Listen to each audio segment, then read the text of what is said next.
आम की फसल में तो मैं रोज़ उसके यहाँ से 2-4 आम खा आता था। लेखक ये बता रहे कि आम की जब फसल होती थी तो रोज़ मतलब डेली उसके यहाँ से 2-4 मैं आम खा आता था।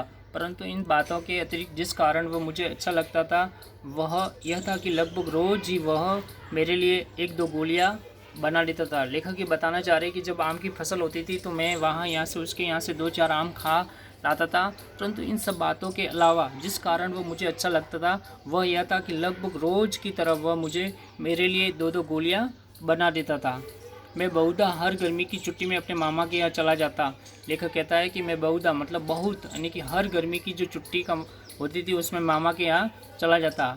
हर एक आध महीने वहाँ रहकर स्कूल खुलने के समय तक वापस आ जाता था और हर एक आधे महीने तक वहाँ रहकर स्कूल जब खुल जाता था तो उस समय मैं वापस रिटर्न आ जाता था। परंतु 2-3 बार मैं अपने मामा के यहाँ गया होऊंगा तभी मेरे पिता की एक दूर के शहर में बदली हो गई। बदली का मतलब होता है ट्रांसफ़र।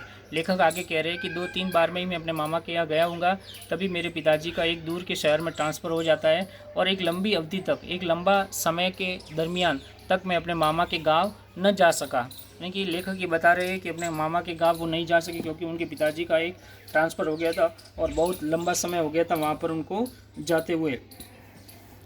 लगभग 8-10 वर्षों के बाद जब मैं वहाँ गया, लेखक ये बता रहे हैं कि बहुत सारा टाइम हो गया था, एक लंबा अंतराल हो गया था, लंबा समय का अंतराल हो गया था।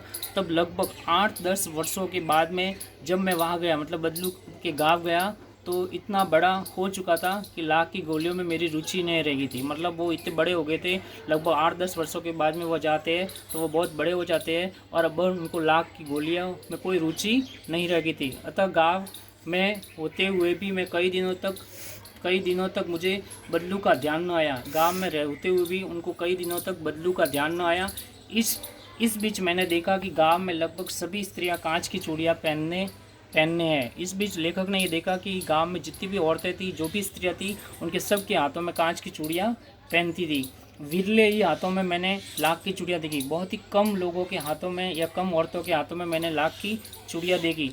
तब एक दिन सहसा मुझे बदलू का ध्यान हो गया। एक दिन अचानक लेखक को बदलू का ध्यान आ जाता है। बात यह हुई कि बरसात में मेरे मामा की छोटी लड़की आंगन में फिसल कर गिर पड़ी थी। बात यह हो जाती है कि बरसात का मौसम था, उसमें लेखक के मामा की जो छोटी लड़की थी वो आंगन का मतलब समझते वो फिसल कर गिर पड़ती है और उसके हाथ की कांच की चूड़ी टूटकर उसकी कलाई में घुस गई थी।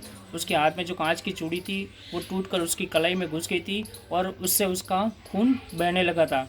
मेरे मामा उस समय घर पर न थे और लेखक बता रहा है कि उस समय मेरे मामा घर पर नहीं थे। मुझे उसकी मरहम पट्टी करनी पड़ी। लेखक कह रहे कि मुझे उसकी मरहम पट्टी आप जानते हो बैंडेज जिसको कहते हैं, पाटा पट्टी करना। अगर ब्लड निकल जाता है तो जो बैंडेज लगाते हैं या पाटा लगाते हैं वो।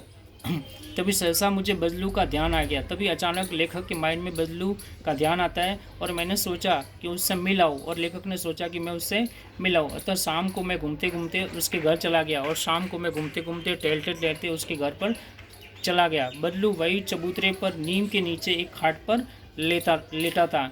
लेखक देखते हैं कि बदलू वही वो चबूतरा था और नीम के नीचे एक जो पेड़ था उस खाट पर वो चारपाई पर लेटा हुआ था।